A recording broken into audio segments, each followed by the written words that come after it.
I'm sorry to see that the ink blot is gone, though I'm pleased that somebody remembers the properties of ink. What a wonderful substance it is. But in any case, it's my pleasure to welcome and introduce Robert Hernandez, aka web journalist, who's going to be not just talking to us, but talking with us today about the powers of the web for storytelling, for communication, for reaching out into communities and so forth. It's going to be a wonderful event. And it has been a wonderful event just having him here the past couple of days. Lots of student notice expressing ecstasy at the chance to hear him, to talk with him, and to see what he's up to. And I think we all feel that way. Thank you for having me. Yeah, my pleasure. So Robert is, let me get this right, Assistant Professor of Professional Practice at the USC Annenberg School for Communication and Journalism. And you know, one of the many disorienting experiences I've had as director of JNC, coming over from the College of Arts and Sciences, is how many assistant professors there are who already have lives, who have careers, who have families, who have been out in the world already changing and shaping things in all sorts of ways. And Robert is the latest, but also I think the most illustrious of the members of that particular strange tribe from my point of view. He has worked for SeattleTimes.com. He's for Examiner.com at the San Francisco Examiner. He continues to work, I think, with La Prensa Gráfica in El Salvador, among very many other things that he's been up to. He has created, among other things, something called Learn Code for Journalism with Me, a project that is designed to help the tech phobic among us not only use the many electronic digital resources that are out there at our disposal, but how actually to create the code for them so that we can use them from the ground up, so to speak. He is a member of the Online News Association. He's a lifetime member of the National Association of Hispanic Journalists. He helped organize last month's wonderful Unity gathering in Las Vegas. And all of that without actually surrendering his own identity as web journalist, in making the transition to the academic world. As he says, though he is an assistant professor, soon we hope to be an associate professor with tenure. He's really a hackademic rather than an academic. And he is a kind of a MacGyver in our midst. Sort of doing bricolage with our resources, also breaking things from time to time, because they need to be. Yeah, really. So in all sorts of ways, he's not only a rivetingly interesting and valuable person in his own right, he's also a wonderful example of where our institutions like ours are evolving if we've got the sense to follow the leadings that he brings to us. So with that, welcome, Robert. Lay it on, man. Thank you. Oh, one thing first, though. Since he's come as a Hearst Professional in Residence, he gets a Hearst Professional in Residence plaque. Wow, cool. Yeah. I told him yesterday that we were going to give him something, and he wondered if it had anything to do with cheeseburgers, since he got to eat most it's a good excellent burger. one. Yeah, really good. A really good one at Mateo yesterday. I said, well, it's something you could put a cheeseburger on. I probably won't. And you probably won't. One of the many things that's nice about it, quite apart from the fact that it's got your name on it Awesome. and the dates of your visit, is that if ever you're wondering why we invited you, all you have to do is look at its highly I'll check my glasses. There you go. So here's Thank you your so gift, much. which I can take out of your way and put back in the Sure, car. that'd be great. Thank you so much. Thank you for coming, and thank you for talking to us. Thank you for inviting me, Chris. Thank you guys for having me. A big thank you for David, who's been a gracious host, hooking me up with tea and Starbucks and shuffling me around, getting me an umbrella as yesterday's clouds hovered over above us. As I've done throughout this trip, I don't have standard prepared remarks. I, like the web, like to have an engaged conversation. And so I hope while you're enjoying the delicious pizza, you take a moment to interrupt, to ask questions, to true squad, to disagree, but to really participate with me. The talk that we have today is Tech and Tools for Web Journalism and Storytelling. It's a talk that I give, and it has so many different slides. It's going to take us a long time. That is not a factual statement. There's only one slide, and it points to this URL, bit.ly/tech and tools. That's bit.ly/tech and tools. And it takes you to a web page that I started 3 years ago of just cool technology that I've been looking at and playing with and experimenting with, that I just play with. And I started to collect it and talk about it to inspire people to look at how to hijack technology for journalism and storytelling. That is my specialty. I'm a journalist first, and I love technology, but I love journalism more. I believe journalism is going to outlast Google and Facebook and Twitter. Journalism, while it might not be in paper form, will always be with us because everyone wants to know what's going on, whether it be about a football team, whether it be about a restaurant, whether it be about City Hall. People want to be informed. And the people who are going to help inform and guide that conversation and discussion will be journalists. Now, let's just sidestep the discussion or the fake debate about who's a journalist. If you care about information, if you research information, you transparently, ethically share that information, and you help form the debate and conversation, you're a journalist. Doesn't matter who you work for, whether you're in your garage or under a masthead. We're all journalists and we're all consumers of information, so that part has changed. We can talk about a variety of different things, and I'm relying on you guys to do that.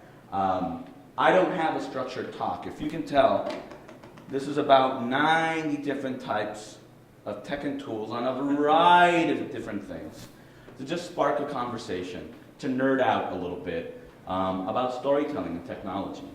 I take requests right off the bat. Do you have a problem? Do you have a challenge? Are you wondering how to do a story? We can do that. There are some things I want to talk about, kind of point out that I'm currently excited about. But right off the bat, any questions, any requests? Anything stand out, a logo that interests you? Yes? Sure, I saw you pass TripIt, and I thought, okay, what's your connection with journalism on something like TripIt? So this actually is more, there's a couple things in there in terms of utilities. I travel a lot, so TripIt has saved my butt a couple times, where it's just a modern version of semi-scary sometimes. You can allow TripIt, this app that is free, to monitor your email. Whenever you get an email in connection to a trip, whether going to a hotel, whether catching a plane, whether renting a car, it reads your email and it creates an itinerary for you. So for me, as someone who travels, and as reporters travel from one place to another for a variety of different reasons, this helps you get your brain together. I am too weirded out for it to monitor my email, so I just forward it, and that's the way that I use that. But that's more of a utilitarian thing. There are some couple things that are like that. There is one called Meetways. This is, again, a utility that allows you to put in where you are and when your source is, and it finds a middle ground for you to meet for a neutral place for an interview or something like that. It's not going to help us with our storytelling, but it will help us with our sources and find ways to make it more convenient for both folks. Another one that has nothing with journalism, but it's still really cool, something called Context. Context, I preach this thing. It is so cool. It's free. No one knows about it. If you text web journalist to this number, the word web journalist to 50500, you're going to get a text message from me, which is my contact information. You'll get a text that gives you my phone number, my Twitter, my email, and I will get a text back confirming that you texted, and I will get your contact information. It basically gives you a window SMS window for you to control. Mainly people use it for contact information. But I propose as a concept, and I'm curious if someone would ever do this, I'm tempted to do it, it's on my list of things to do, to create an account and call it Daily News. So you would use this platform and have people text Daily News to 5500 and they would get the latest headlines. Every day you would change that text box and you would piggy bank on this platform to distribute information, using information via SMS text. It didn't cost you anything, you didn't have to pay for the phone number, you didn't have to pay for that short code. It's a really catchy number, 5500. It's just a way of thinking of distribution in a different way. Again, a utility for helping us to look at journalism differently. Fish and I were talking earlier about infographics. Infographics like databases become a really engaging way for storytelling. But some of us are not visually creative or inclined. Here comes technology to help us out with that. There's a couple. The one that I recommend right off the bat is called Easily. I am not logged in, but right off the bat, I could go in here and I can click this template and I can start editing it.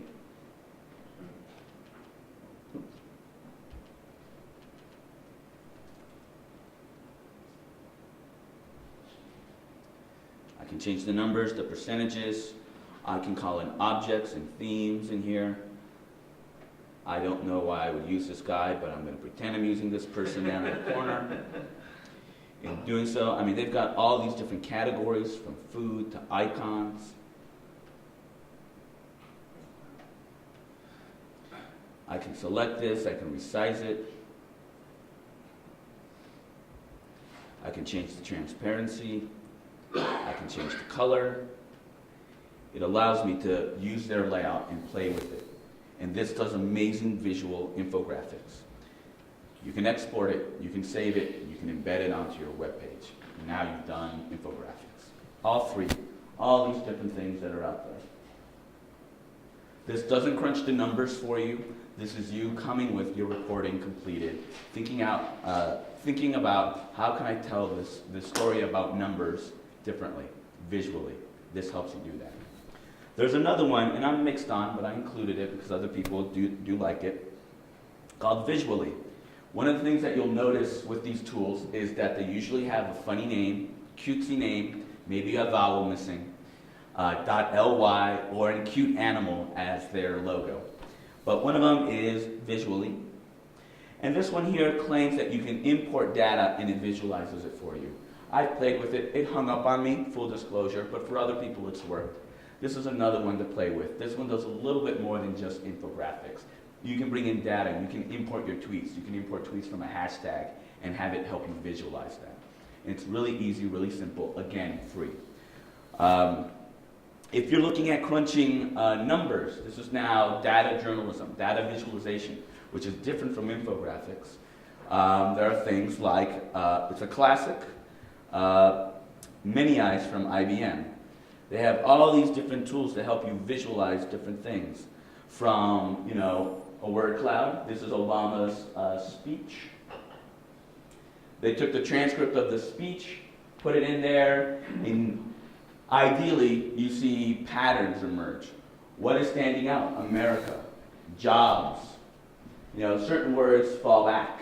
Taxes, gas. Maybe he said enough, maybe he didn't. Simple, easy way to get that information, but some argue not that useful. He said a word multiple times, great. But it's a way to look at something. Did he mention Iraq? You can look. Did he mention it enough? The Middle East. Another way is by, here's the most popular dog breeds. You can group these things differently. You upload a spreadsheet, you pick the template, it visualizes it for you. You get to play with it, customize it. There are other things. This one you can start off for free, but then you pay for it. Is called Tableau. Very big in working with newspapers or news organizations. So a bunch of infographics. They work only with PCs. They work only with PCs. So that's a minus. But it's something to play with. It's not Flash-based. I don't think it's Flash. Yeah, it's not Flash-based. It's JavaScript. So it creates these graphics for you to interact with. You can change the filter by date, re-render it, all that stuff. So you can play with that.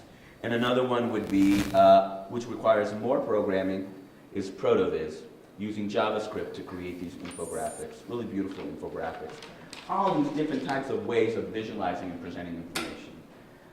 That's the thing that's in vogue right now, infographics, data visualization, getting this spreadsheet that looks really boring and making it visually appealing, and allowing people to connect with the content.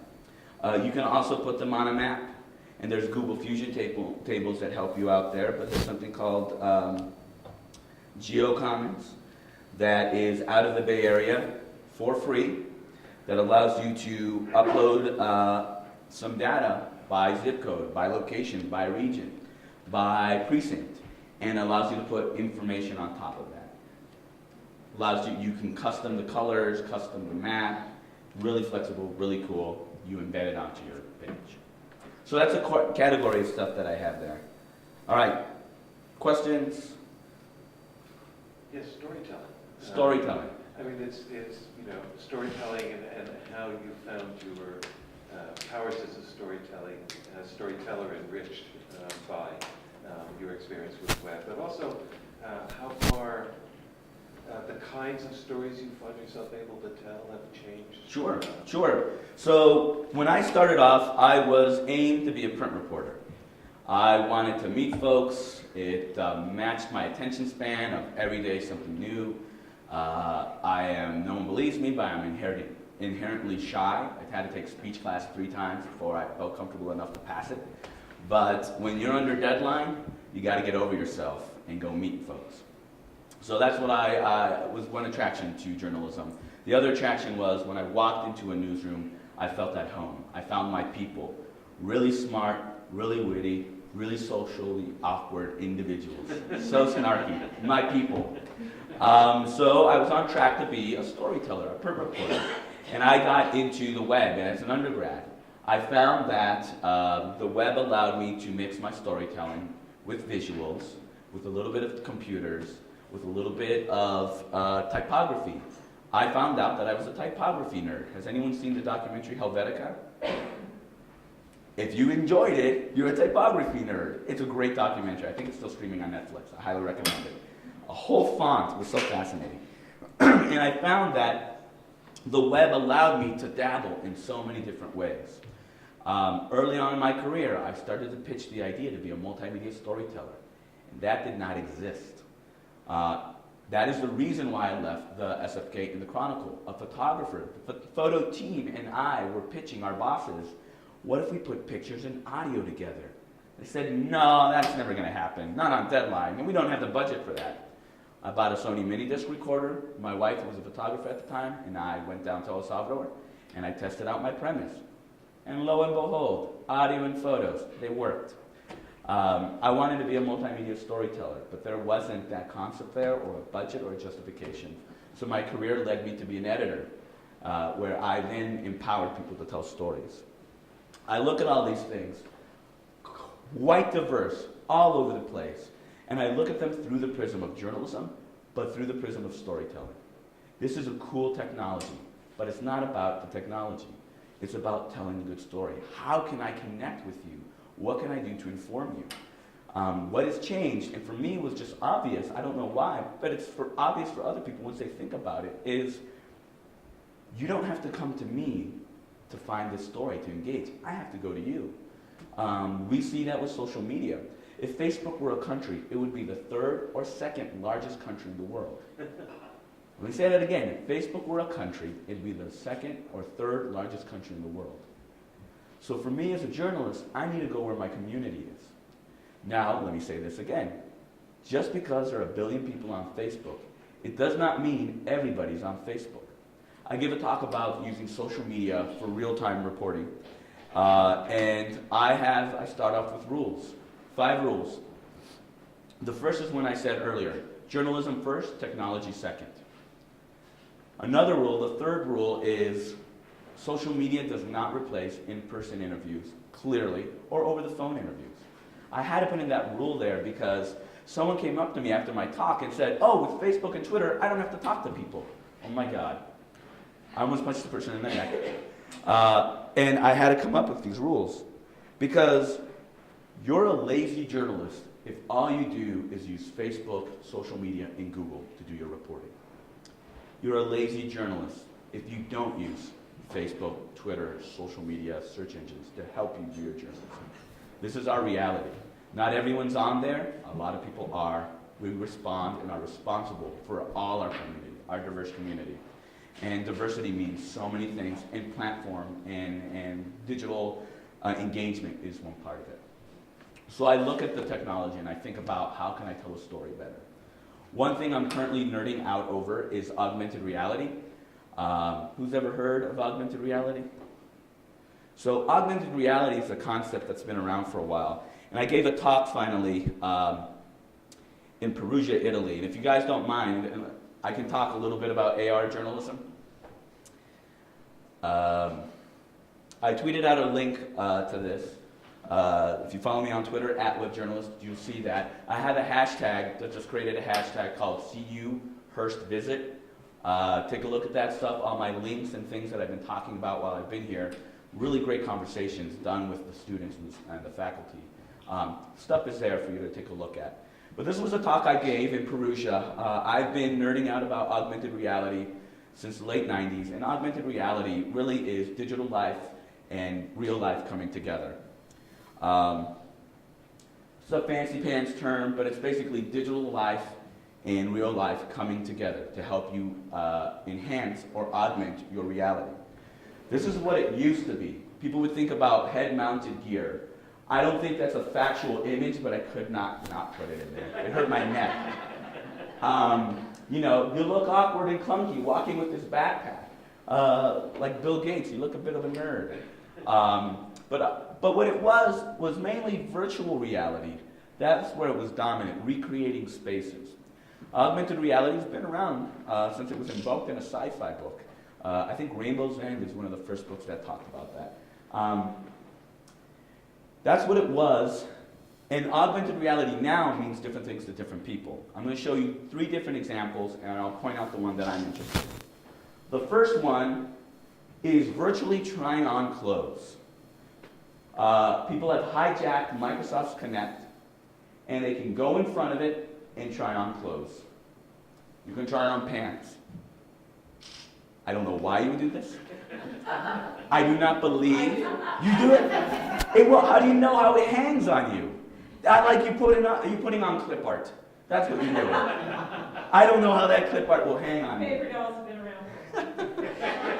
So I'm not interested in that type of augmented reality. That is an emerging business. People are trying it out. You can try on virtual glasses. I can see that. So there's that. Not interested in that type of augmented reality. The other is QR code based. And this one came from this really tech company that you may have heard of that specializes in beef jerky. This beef jerky company did an augmented reality thing where you would print out this code, this marker. Commonly, we've seen them as QR codes. This is QR, went by too fast. But you print this out, and without installing software, you log onto this website, you hold the piece of paper in front of your webcam, and Sasquatch appears. This is me, a screenshot of me holding that up. You can do different things. You can click and drag here and make an animation of Sasquatch growling or hunching or running, and you make a video, and then you publish it to the web. Very cool. In order to pull that off, though, you need a lot of money. Not interested in that. This is another example of augmented reality on the scene. Let me just kind of show you.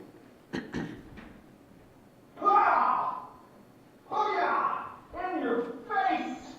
And bless your soul. Welcome to the augmented reality show. Robert, Where magazine my name is. That's Robert Downey Jr. There are a variety of experiences you can have, all enabled by this little marker on the front of the magazine. Hold it up again. Tilt it forward.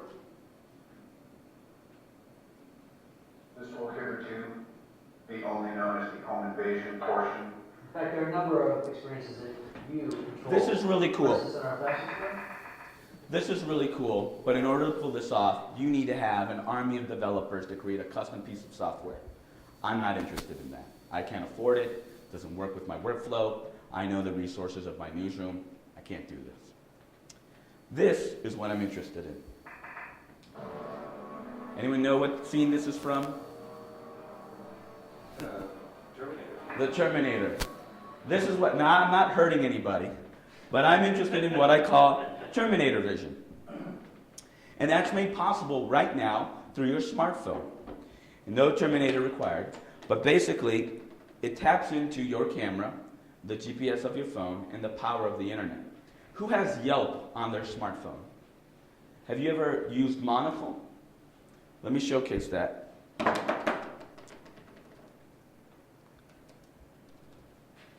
going to be a little bit awkward here. So I'm launching this video thing. But I'm going to launch the Yelp app. So I launched the Yelp app, and up in the corner, this thing called Monocle. It starts to load, activates my camera, activates my GPS, and taps into Yelp. Let's see if we can see it here. It's loading. There we go. So I don't know if you can see it here. Do you see some floating? Yeah. There you go, right down there. Do you see that? It's kind of awkward at the bottom there. Yeah. That basically allows me to hold up my phone and say, alrighty, I could go to this vegan place, Leaf Vegetarian Restaurant.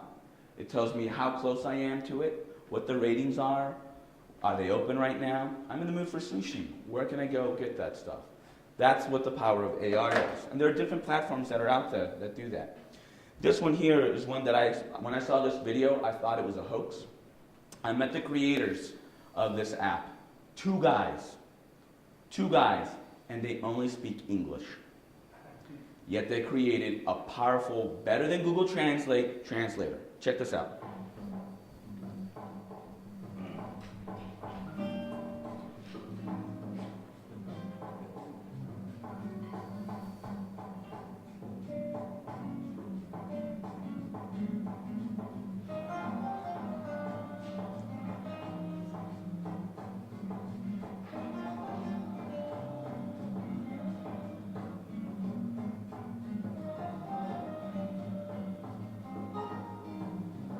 So you can travel Europe, you can go through South America, and with your phone, even if it doesn't have internet access, you can translate. It even matches the font and the color of it.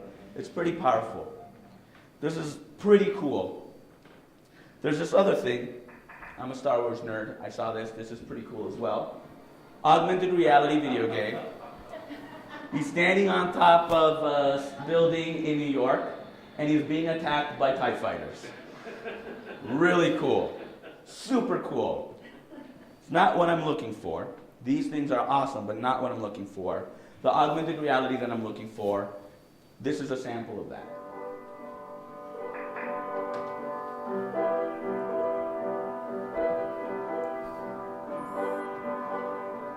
Layer is a platform where everybody can create their own fantastic augmented reality experiences.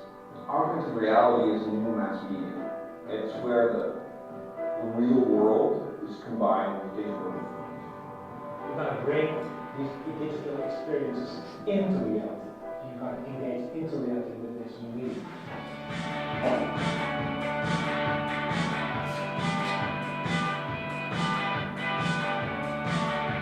Today, with Layer, you can experience history, art. 1805 real estate for sale. How things looked 10 years ago, 15 years, 100 years ago. Foursquare, Twitter, tourism, sports, commerce, gaming, social. Gaming in augmented reality is a completely new genre. Interacting with objects right in front of you. You know, we got crazy shit on there. Experiencing whatever you want to see, it's all in there.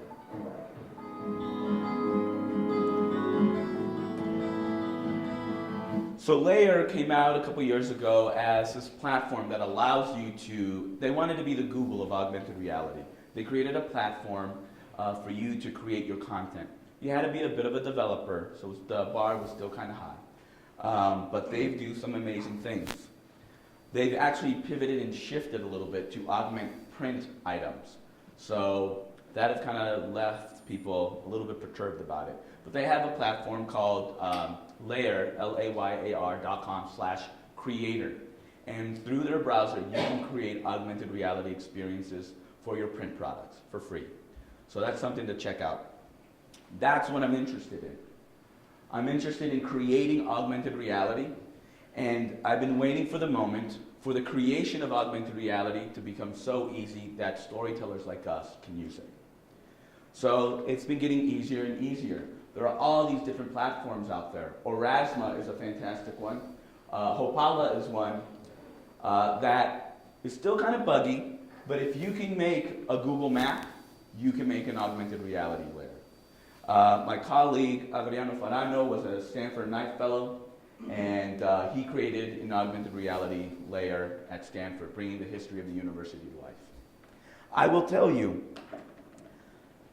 that the content currently created in AR tends to be more gimmicky. Why? It makes kind of sense. It's been the tech community developing this stuff. They've been trying to find businesses to kind of get this stuff going, but they need us, content creators, to really elevate it. I think it's an opportunity for us to become really great, innovative storytellers. It's so early in the game that we can do this stuff. And there are these tools like Orasma, which is an amazing free app you can download, and in about less than a minute, you can create this augmented reality type of experience. They basically took a picture of the €20, and they superimposed a video on that. All these different cool things that you can do. It'd be nice if it could afford some of this for you too. I'm not sure I agree with that one. That's how we can fund journalism. Augmented reality revenue.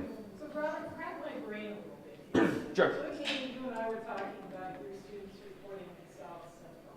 Yeah. Tell me how they're going to use a tool like that to help in their story. Well, adoption for that community may not be there, right? But for this, you need a smartphone.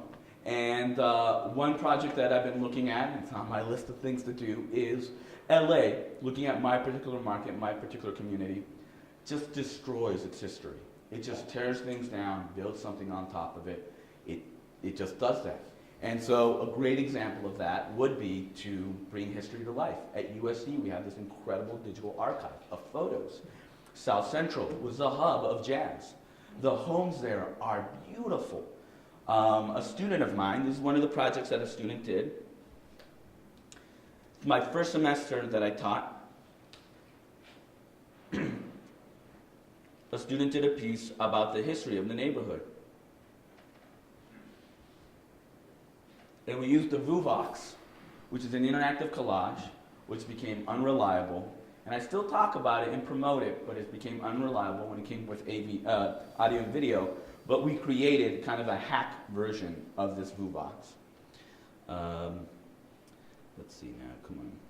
So we basically were able to put audio clips and things like that, but potentially, you know, you can superimpose this. This was down the street. There was a German beer garden in South Central. It's now a Church's Chicken. So it'd be neat to go there with my phone and have that experience. Now, it is awkward walking down in any neighborhood like this because it just says "mug me" on the back. But these are things that are happening. When the iPad came out, I made a comment that, you know what, people are going to use it to take photos. And then people mocked me for that. Someone took a photo of me using their iPad. We're embracing this type of thing. And we all now take more photos on our phone than ever before. I have a point and shoot. I have an DSLR. It's in the corner of my room. I have photos in there that are beautiful, that have not translated to my computer, and it's not made it onto the internet or any of my archive. So these are things to kind of tap into how we work, how we live. And this is a great example of that. This was a building that I saw that had Jewish architecture things on there. What's that about? You can hold up your phone and get some information. There is a startup here, what is it called? Tag what? Tag what? It's looking into that kind of behavior. But it's not common. You know, this isn't mass adoption, so this is a great time for us to experiment. We don't know what will stick. With the future of AR, have you guys heard of Google Glass? This was a conceptual video that Google released.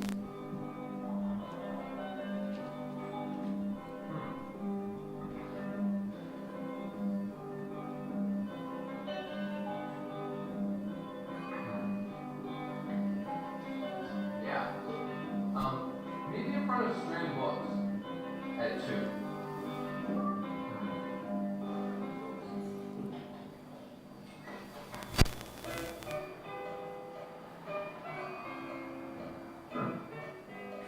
Oh man, really? So the premise is you wear that awkward head-mounted gear for this augmented reality experience. And instead of people being repulsed by the idea, people are kind of really curious about it. And when I gave this talk in Perugia, there was an interview with Sebastian Thrun from Google with Charlie Rose talking about the Google Glass project. So here's a clip on that. Oh my God, all the time. Project Glass. They're really an aspiring, hopefully, project to change the way we interact with mobile devices. And the hope is to really get things out of your life, not into your life. So we carry our phone in our hand, we don't look up really. This is a display that's with you all the time. It sits above your normal field of view. You can see things that you wish to, but normally it doesn't really impede your normal vision. And what can you do with it? Everything you could do with a smartphone? We're doing all kinds of studies right now. The thing that I really like is picture taking. So I can have a camera here. Yeah. And so I'm just taking a picture of Take you. a picture of me. I took a picture of you. I'm taking one of you, so And it's so magically, Yeah. all my friends show up. So here's Sergey Brin, Yeah. here's Steve Lee, Yeah. here's my entire team called the Glass Team, Yeah. and Nod. And that means that the entire picture is not visible. So I can now. see us right now. Absolutely. So this conversation is being, It's on G+. oh, so G+. There's a lot of challenges for this to take adoption. One being G+, Google Plus as the platform. Who's on Google Plus? Who's actively on Google Plus? So that's one of the challenges that I face, although Google Plus Hangouts are gold. So this is augmented reality. This is how I'm looking at technology and thinking, how can I tell a story in a different way? Are we there yet? No. But I remember at one point, one of the things that we tried to do at the Seattle Times was live streaming. What does a newspaper have to do with the live stream? We started to look and do research, and we found platforms like livestream.com or Ustream or Justin.tv, and we started to do live shots from outside the stadium. We had this thing called the Walk-Fi. We kind of, thanks to the internet, we found a way to put a USB router, Wi-Fi router, and to amplify the signal, we hooked it up to this walk that made it look like a mini satellite, and it bumped up the signal a little bit, because that's what we had to do to get a little bit better internet, Wi-Fi access so we can actually stream. We walked around with the Wi-Fi sticking out of our backpack. It looked ridiculous. The quality wasn't great, but we were able to do it. A few months later, Ustream and Livestream came out with an iPhone app that allows you to live stream. Has anyone played with that? Do you want me to demo it? Okay. So I'm just launching my app.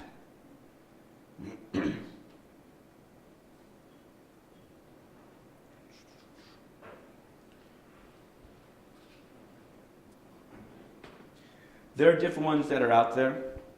I'm launching my app. Click Go Live. I only have a couple bars. I'm not on the Wi-Fi, so we'll see if this will work. Oh, it's asking me to log in.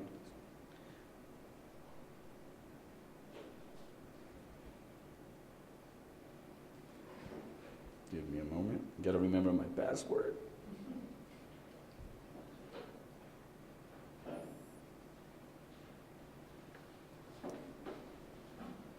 Oh man, all right.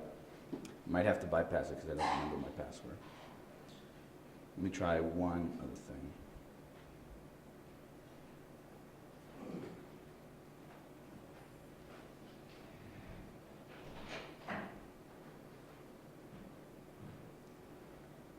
Survey says, no. All right, I don't remember my password. That's my fault, not their fault. But what happens is I go live. It goes into interspace, whatever, the interwebs, goes to satellite, something, and it comes back. And this is my channel, Ustream.tv channel/webjournalist. Immediately it goes from off air to on air. There might be a 7-second delay, but people can see what I'm seeing through my phone right away. And I've got some examples on there that I recorded. I went to a Kid Rock concert, and I was testing this out. This was during CES a couple years back. And I was just live streaming it. Love about your future. Here's one of the things though, whenever I show this, a commercial kicks off. They gotta make their money somehow. But we can pay a premium so we don't have their ads, and in fact, we can have our own ads preload. So there's a revenue possibility for us. So this is just the thing with Kid Rock. Probably not worth sharing, but here it is. Oh no, actually this is John Williams. I took my kid. Everyone know who John Williams is? He scored my childhood.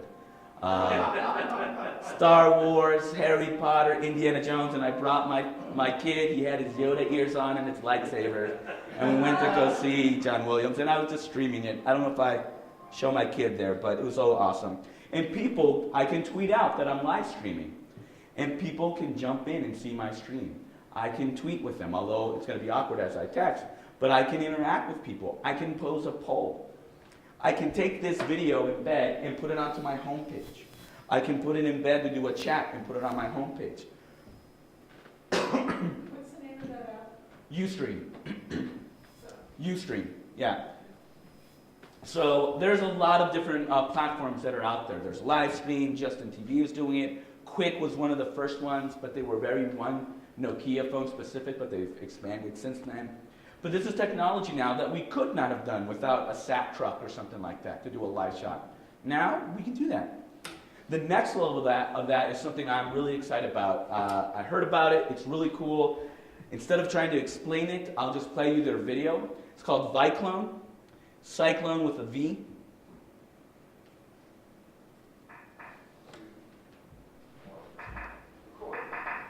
Hi, I'm Justin, and what you're watching is a Viclone video. It's being recorded by Camilla, Holly, Barney, and me, because that's how Viclone works. You can capture footage with the people around you, and have it mixed together to one clip that shows all angles. So you can capture your new skateboarding skills from all different sides. You can even turn that street performance into a professional-looking music video. You and your friends can even crowdsource citizen journalism. Just imagine the possibilities. So download Viclone and let's start making movies together. So this is a free app that if a few of you downloaded it and started recording my talk, it would automatically detect each other. You would all upload the video, and based on the audio track, it would do a mix. It would jump from different cameras. You could then go back to the app, and you can manually select which camera where. So you can manually edit this multi-camera shot. They said it in passing, but think about this at Occupy Wall Street, and it gets heated, and they get my phone, and they throw it down and say, you can't broadcast that. Well, I've got other people broadcasting, and we're putting it out there. It's not live streaming, but it goes up there. It takes some time to crank this out, not too long, a couple minutes to process, but it's out there. Their user interface is still a little bit rough. In order to embed it, I have to cheat and look at the code, but it's just a matter of time before they pick up and start doing more. I'm trying to reach out to them and work with them. It's only an iPhone, but they say they're going to have an Android app, but that is the standard answer for any startup. They always say, yeah, Android's coming soon. They're based in Venice and Venice Beach, California, and I think Italy, but I'm not sure. They just came out a few months ago. This to me is an example of the latest thing that has gotten me excited. How we can tell a story together. It's not just me as the reporter, but it's us as a community. Any questions about that stuff so far? Cool? Cool? Neat? Not so cool? Something? Hello? Paul. Is it okay if I totally change the subject? Please. Okay, so at the Online News Association convention in San Francisco last week, I had a nice long chat with an alum of ours who used to be the editor-in-chief of the student paper, the CU Independent. And I asked a very generic question. So, what do we need to do to make our JMC Reds more employable and more employable? She thought about it, and she said, stop teaching journalism. Teach them how to code. And this is somebody who's 26 years old, and she's got a good job at a Washington bureau of a news organization. And so, she's not a slouch. But I was really kind of shocked to hear her say that. There's a movement that has that. I disagree with it. Here's the thing to think about. Think of, in your mind, a broadcast journalism job. Immediately, people think of two jobs. The anchor and the reporter on the street doing the live shot. There are a lot more jobs that are involved to make the broadcast news happen. There's a producer, there's the director, there's the assignment editor, there's the camera people.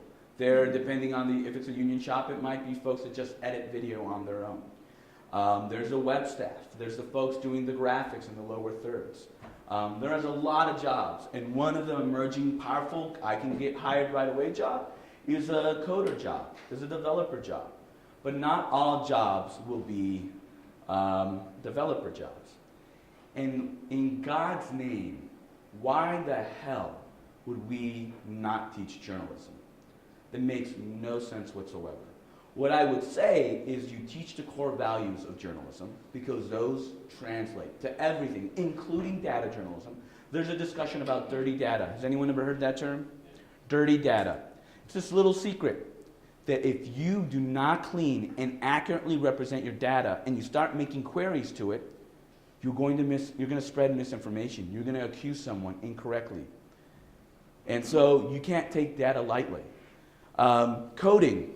A reporter needs to cover City Hall. Do I need them to create an app? No, I need them to cover City Hall. But I need them to be able to report, to tweet, to take photos, to record audio, to capture video. Maybe not a documentary, but a live shot through their phone. I expect that level. I then expect them, the next level is to identify, hey, I just got a bunch of spreadsheets and documents. What can we do with that? They could participate and help. One, the first essential step is identify and get the content. Then go work with the web team. Depending on your shop, depending on your market, depending on your resources, you might be the web team. So there's a community out there, and there's tools out there like Google Fusion Tables. There are wonderful people like Brian Boyer or Michelle McClintoff or John Keefe who are out there available via Twitter to help you along. There's NICAR that is training folks on how to do this stuff. But you don't have to be a programmer. To be a coder, that's for a specific job. When I hired folks for SeattleTimes.com, the first thing I cared about was ethics, news value, transparency, because that still matters. That matters more now than ever before. If we screw up, we need to own it. The next thing is, what I think you should be teaching, how I try to teach my students, is not technology specific, but it's this mindset. Experiment, play with the stuff. Be curious, because curiosity is what determines you whether you're a good journalist or not. And if you're curious about coding, learn very basic level of coding of HTML and CSS. I expect everyone to be familiar with it. Do I expect everyone to be a Ruby coder, a Pythonista? No, that's not realistic. And there are not enough jobs for everyone to do that. Those jobs are in demand because supply and demand isn't there. But why are you a journalist? I would ask the students for that. What are you passionate about? You're passionate about telling stories, meeting people. You're not necessarily passionate about telling stories and meeting people only through a paper product. That's not journalism. Journalism is reporting and sharing information, and it's going to manifest in different ways. My back goes up. I'm a tech person. I'm a journalist. I don't buy the argument that programming, stop what you're doing, program. But I would say be aware that these traditional jobs of being the anchor, the jobs are changing, and they're harder to come by. There are more jobs in social media popping up, more jobs in multimedia storytelling than when I started out, more jobs in data visualization. I will say that if you're an investigative reporter or a reporter in general, you need to know how to handle and work your way around spreadsheets, Excel, access databases. That I think is key. And that's something that we're looking at our curriculum to make part of a core requirement. I think what I do with my classes, I expose them to the coding. When I was exposed to HTML as an undergrad, it was like when I walked into the newsroom. I fell in love with it. This was for me, but it's not for everybody.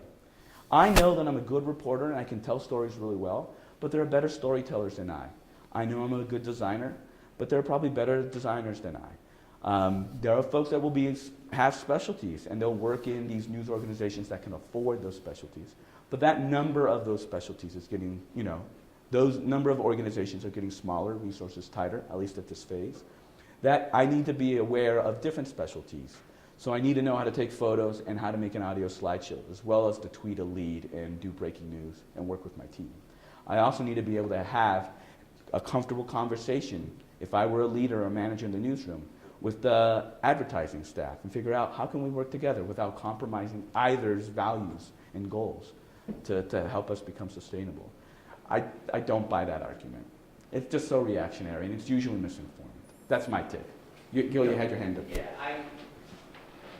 I actually say a version of that, but it's not stop teaching journalism, because I think everybody, if you're in media, you need to have those core competencies about ethics and fairness and being a decent communicator, writer, whatever.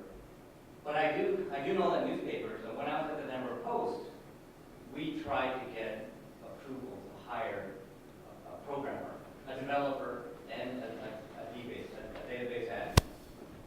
And we had, every year we were turned down. And after I left, they hired a programmer. That's But crazy. It's not really a matter of hiring a developer like a total geek. It has to be somebody who is really comfortable in the geek world, but who has journalism values. Like Stephen here, our IT manager for this year, and Greg, our previous IT manager for the CU-Dependent, are both very technically inclined. They love it, it's their passion, but they also understand the way journalists think. And I think that's so key, because Stephen's in the newsroom coming up with ideas like, hey, what about doing this with the story? And hey, that's a cool story, let's try to add this. And that's not something that an electrical engineering major will come up with. You have to have somebody who's technically inclined, who's also journalistically kind of plugged in. A way of looking at that is also AR, that example of AR. There are all these great technological things. They don't know how to tell a story. We do. We have a leg up. That gives us an opportunity. Every company is a media company now. So they need help. That's why PR is still in business and making a lot of money, because companies don't know how to tell their story. So they're going that route. It's that type of thing where everyone needs to learn how to tell a story. We have an advantage. We know how to tell a story through ethics and transparency. We have credibility. You can make up a story, but you're going to have a short-lived career. So those are the things that we still need to teach and value. Steve, you had your... Yeah, I was just going to say that a lot of journalism schools are teaching entrepreneurial journalism now. Fish, of course, teaches that here. So I would say there's probably a subset of students who do want this combination of coding and journalism skills. It's certainly not going to be the majority. But because you now have the opportunity, students now have the opportunity to go out and perhaps do their own startup, I hope that universities will provide that kind of mix of. Academia's got this incredible opportunity. If you see the history of it, Facebook started at school. Google started at school. These are serendipitous moments where two people meet together and find passion in a project. In Fish's class, was his name David? I forgot the entrepreneur who was sitting next to me. Oh yeah, David Rich. David Rich talked about one of the tips he would suggest is find a tech co-founder. I'm teaching myself coding, Ruby, Python. I have these projects to share that experience, but also selfishly give me an excuse to learn this stuff. But I know someone's going to be a better coder than I am. But I need to cobble something together, perhaps to get a demo going and see if I can meet a partner in crime so we can experiment and play together. It's like putting a band together. Yes, I could be Trent Reznor and play all my instruments, or I can be John and find a Paul and inherit Ringo, and we can go make a band, leaving out George. That's how I look at this stuff. We all have specialties and passions, and what is different as well is that when you're starting the process, the conversation, the launch, everyone needs to be seated at the table. It's not just a reporter and editor. The business people need to be there. The visuals need to be there. The developers need to be there. The web needs to be there. And you all need to brainstorm equally and produce these rich stories. It happens at that moment. Yes, sir. So you have all these great tools. What do you do with the content?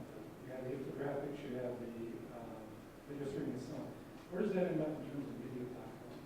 Both the traditional media platforms like newspapers, but I guess blogs and other places too. How easy is it to get some of this content? Well, so this is where you have to, brand loyalty has changed, where I used to only go to the LA Times, latimes.com, because it was the only place in town. That's not how the internet works. I go everywhere. So in order for your content to be found, you can't just publish it and cross your arms. Just because you publish it doesn't come to you. If you build it, they won't necessarily come. So you have to go to them.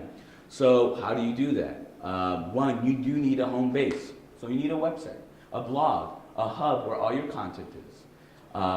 If you look at it and you think about it, Google favors that. Google favors content creators like us. And so they look and follow very traditional layout design elements that were created in the newspaper to help them determine what's important. So H1 is the headline, the head tag for what's usually used as a headline. Google's algorithm looks for that. What's the biggest thing on there? It's the headline. What's in that headline? We've heard of search engine optimization, SEO. What are these keywords in this headline to help describe what this thing is? What is the name of the URL? Well, if we've got a smart CMS system, it's the headline. That, again, amplifies and says, this is what you're looking for. We can totally cheat and say, Justin Bieber, Lady Gaga, Kanye West. And it's about, City Hall. You're going to get a lot of people upset, you're going to get a spike in traffic, and they're not coming back, and there goes your credibility. But you need to, first step is digitize your content. I'm doing some work for Marketplace, and we're talking about transitioning from a great radio brand, but trying to find its voice in the digital space. We're talking about voice and style. If you hear a Marketplace story, when you hear it, you know it's a Marketplace story.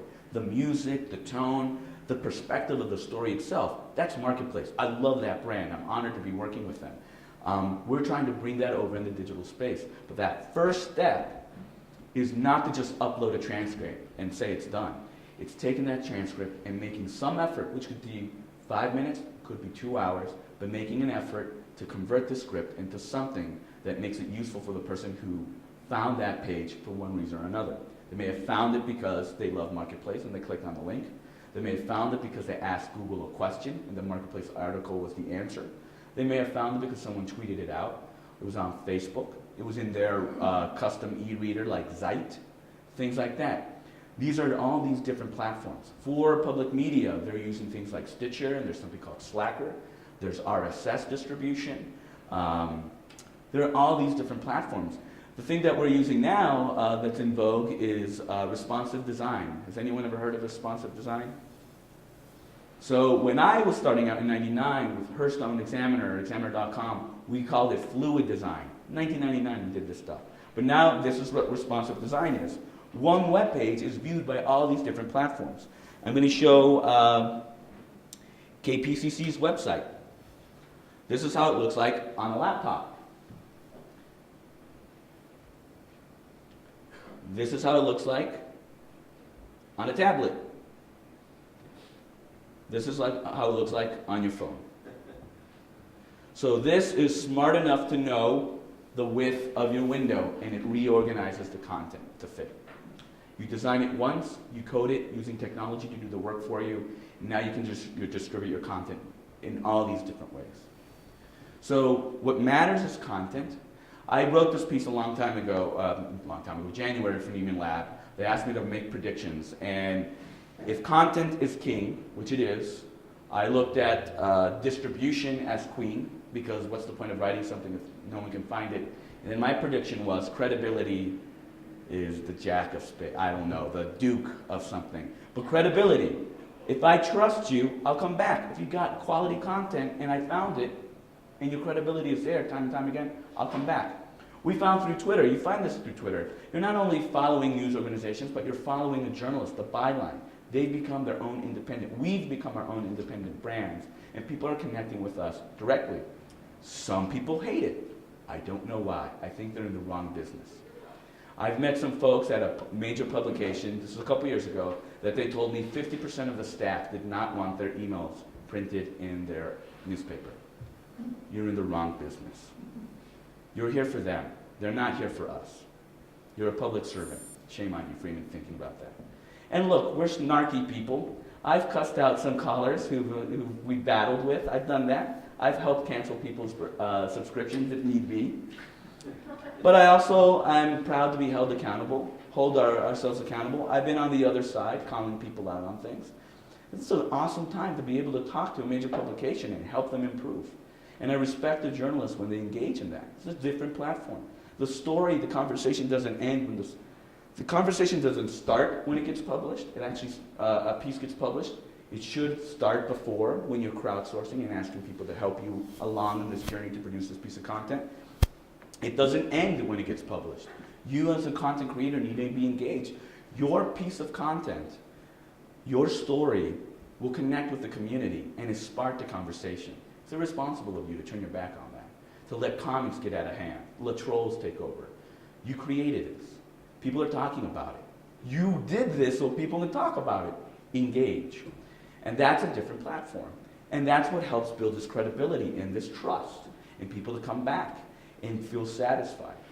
The big issue is revenue, and we can talk about that as well, but that's my answer, kind of long-winded. Other questions, thoughts? Any topics you want to talk about? Revenue or another tool? Revenue? So on my list of things to do is to write a manifesto about advertising and revenue. Jim Brady, who is now at Digital First Media, he's at the Washington Post, he's a colleague of mine, the president of O&A. I'm on the board of O&A. Hopefully I get reelected on there. Vote O&A, vote Hernandez. He said this line a year or two ago at the O&A when he was with the TBD in DC, which said there is no silver bullet, there's just shrapnel. We've got to experiment. We've got to try different things. Right now, people are trying paywalls, which are great, but that's not all the answer. And if you think about it, we're going to exclude a vast majority of our community if the only way they can access our content is paying for it. I'm going to go on a little rant, because here's the thing that gets me angry. There's a couple of things that make me angry where I want to write this manifesto. Truth is, subscriptions never paid for our journalism. Never paid for it. They paid part of it, but that did not sustain the giving voice to the voiceless, conflicting the comfortable and comforting the conflicted, whatever that saying is. Sorry. Subscriptions didn't pay for that. What paid for that? Why was the Sunday paper the highest weekday for circulation? Does anyone know? Coupons. Coupons did that. Anyone remember the Bulldog edition? Yeah. Bulldog edition. They wiped out all the content from the Sunday paper, all the good stuff that wins awards, and put in filler content. Why? So they can sell the paper on Saturday. Why? Because customers wanted the coupons. They didn't care about the content. They wanted the coupons. The second most popular day in circulation, Wednesday. Why? Food section. Food sections, living, features would come out Wednesday. Not the journalism, wasn't the award-winning stuff, it was the coupons. What funded journalism before Craigslist? Buying a used sofa, trying to find a job, Macy's ads, not journalism, not because we're doing the First Amendment. So I really get angry when folks think that the community should pay for this. We want them to consume our stuff, and we need to find ways to fund journalism. That's an easy statement to make. There are paywalls, and I do like how the New York Times has done it. It's very similar to what I do, or what I have been preaching about public media. Who listens to NPR? Who's an addict like I am? You know you're an addict when you're listening to the Pledge Drive. You know you're an addict. And you know they're right, you should be giving them money. So a fraction of people, what is that like? It's like 15% of the people give to public media, and that's enough to sustain it. Another sidestep. Google, that does Google Glass, self-driving cars, Google Earth, Gmail, GDocs, all these things, is funded by Google AdSense. That's their main thing. What percent of people who go to Google search click on those ads? What would you guess? 1% or less than 1%. Less than 1% of the people see those ads and click on it. But that less than 1% is enough to fund Android, self-driving cars, all this stuff. So there's these things to think about. So paywalls, I think is great as long as we don't exclude people. The idea of apps, let's charge people to get access to our content. Think about it. So we're saying our content is only viewable by people who can afford a smartphone and can afford to pay for the app. That's not why I got into journalism. I'm here to share information for everybody. So I don't buy that. I'm not a fan of that. And quite honestly, the apps that we created were pretty crappy. So why should we justify someone paying for it? What I argue, which a lot of people have already dismissed and moved on, is better display ads. And some of you have heard me go off this rant in previous talks while I've been here. But the display ads that we've launched on are atrocious and offensive. And it's our fault because there's a consortium that determines the standard of how banner ads are displayed on the internet. And there are folks from the Washington Post and other big name publications that determine that standard. One of my things to do, if you want to do it and beat me to it, by all means. One of the things I want to do is to do reporting about these individuals and to blame them for the lack of understanding of how people engage with content online. It's because of them that we have skyscraper ads. It's because of them that it got twice as wide. It's because of them that pop unders existed. It's because of them that it moves. It's because of them that our business model was to annoy our readers, to interrupt their engagement with our content, to trick them into trying to click on an ad that had nothing to do with them.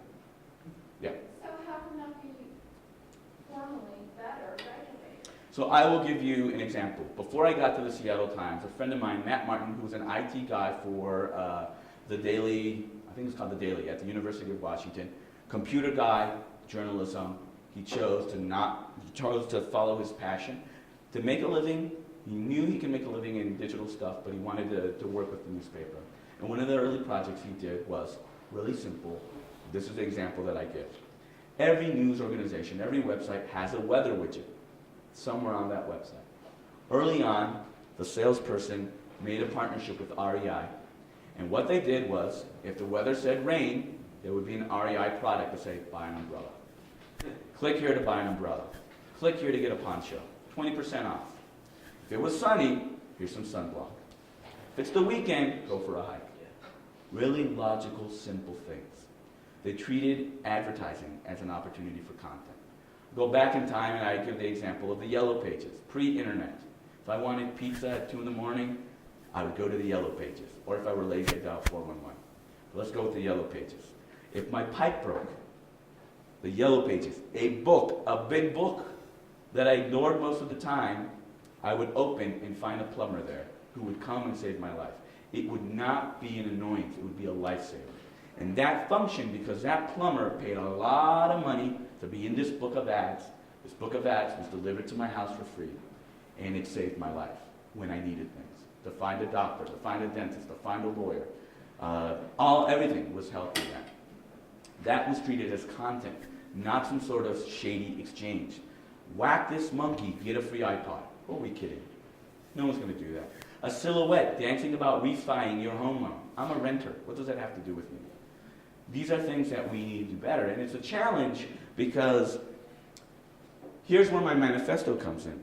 If you think about our editorial and our storytelling, we've changed in dramatic, wonderful, innovative ways.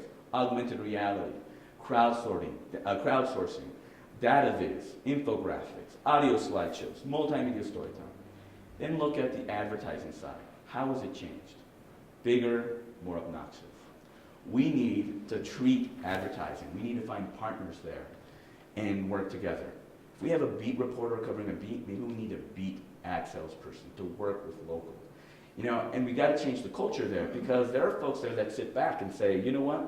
Yeah, I can go to these mom and pop shops and get $50 and have to hustle, 10 times harder to get these small amount of money, or I can wait and wine and dine Macy's for them to write that big check. Macy's isn't going to be there. Macy's has got the funding to create their own stories. They're going to hire the reporters we laid off, the PR folks that have become independent, and tell their own stories. But these communities and other businesses still don't know how to tell their story, and we can help them. We can help them connect their customers, their communities with each other. No one owns local better than we do.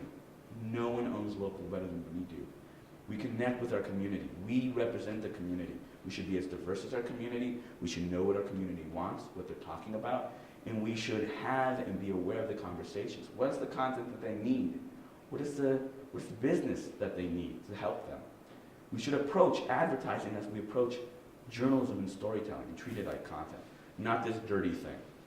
Yeah. But what's the reality when everything comes down to corporatization and capital and money? How are you going to penetrate? So I think of, and everyone invokes this model, so I'm always reluctant to do it, but the West Seattle blog. Do you know the West Seattle blog? It's a husband and wife team and their kid. They're nonstop, full-time. They're passionate about their neighborhood, West Seattle. And the wife, Tracy Record, just blogs the hell out of everything about her community. We finally got a Trader Joe's. What's happening with the viaduct? How about this high school team? Very much hyper-local. And her husband then sells ads, pizza shops, mom and pop shops, banner ads. That's homegrown, that's them. How do you scale that up? Well, it's going to be a challenge for these big corporations, but they're at a disadvantage. And if I were at the Denver Post, yeah, I take advantage of the big corporations, but I will also take advantage of the fact that I'm the Denver Post, and the name of the city that I cover is in my masthead, and I need to connect with those folks there. And it's on them to do it. Now, how do we do it? There have been different attempts. I had a friend of mine who stepped out of being a city editor for her paper, got her MBA, came back, and she found culture clash. She gave up. She went back to editorial. There are all these different stories like that. There are stories like that sound very familiar from when I started out in doing web. And there are people that clashed and gave up. For me, I stuck around. I feel like I won. I won because I remember when I didn't give up. And I connected with people. I didn't look down on them. I didn't frame the conversation print versus digital, us versus them.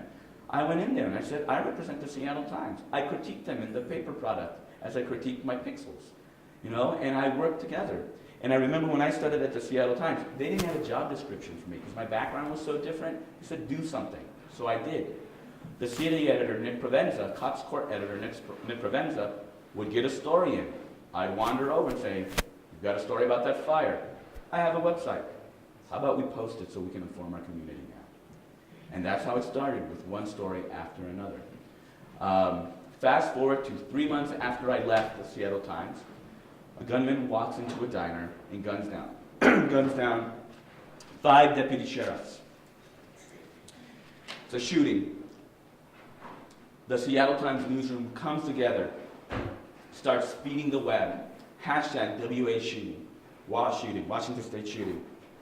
And people start writing for the web. Different angles, finding manhunt for the shooter. One of the web people creates a Google Wave to crowdsource and collaborate with the community the latest information. That was a 180 from where I started. And that behavior led to them winning the Pulitzer Prize for breaking news. It's bittersweet for me because one of the things I wanted to do is win the Pulitzer Prize. I missed it by 3 months. But they thanked me because, I hope, but they thanked me because it was because Nick and I changed the culture that led up to that moment. That I will own. But that's how it takes, finding allies. Gil, and I always invoke this from Gil, we were on a panel together at, was it Unity 8 years ago or something like that? Chicago, I think it was. And he invoked a term called FOOL, friends of the online. You've got to find friends and allies. You don't have to go through the proper channels. I preach going rogue respectfully. Don't wait for permission. They don't know what they're looking for. You have an idea. You know what your mission is. I have a newspaper rack in my office. It was in my living room. I know what the mission of the Seattle Times is. Even if they didn't trust me, I trusted me. So I secretly made partnerships with CU-Boulder, and I created a player that allowed for our readers, our users of SeattleTimes.com, to launch CU-Boulder's live streaming through our website. I had a banner ad. I embedded their audio player. Guess what happened? Their traffic went up. I got traffic. I sold banner ads. I did that with 3 stations before anyone noticed. An editor came up to me and said, I really like that we've been doing this KUOW thing for a while. We've been doing it for 3 months, but she thought we'd be doing it for 3 years. Rogue respectfully. And it's through those partnerships. It's my background as a reporter. They were my sources. We would work together. Other questions, other comments? You know, the thing about advertising, the same way that the newsroom culture has evolved, and we've had to change the culture to have things happen. Advertising culture, I think people assume that advertising was moving right along, but they haven't. No, not at all. And so in major metro dailies, and probably in small community papers as well, what you find in the sales staff is a mentality of, we're selling ads for the newspaper. Yes. And we'll bundle you a banner ad on our website for another nickel, or some ridiculous amount of money. And that's one of the reasons why there's not a culture of businesses willing to pay for online advertising. Never mind that the whole the structure of traffic, click-throughs, you know, the way that you want, you know, can actually put a value on ads. Anyway. I will say it took maybe 10 years for the editorial side, the digital side, to be treated with respect or included. And those stories, I can tell you, a friend of mine who was in La Prensa Gráfica would walk around with a bucket of tamales in the newsroom to say, I know you have a story. I know you're hungry. Give me the story. That type of move needs to happen with editorial advertising. So I guess I have to wrap up. Thank you guys for having me and coming out, and you guys have been so wonderful.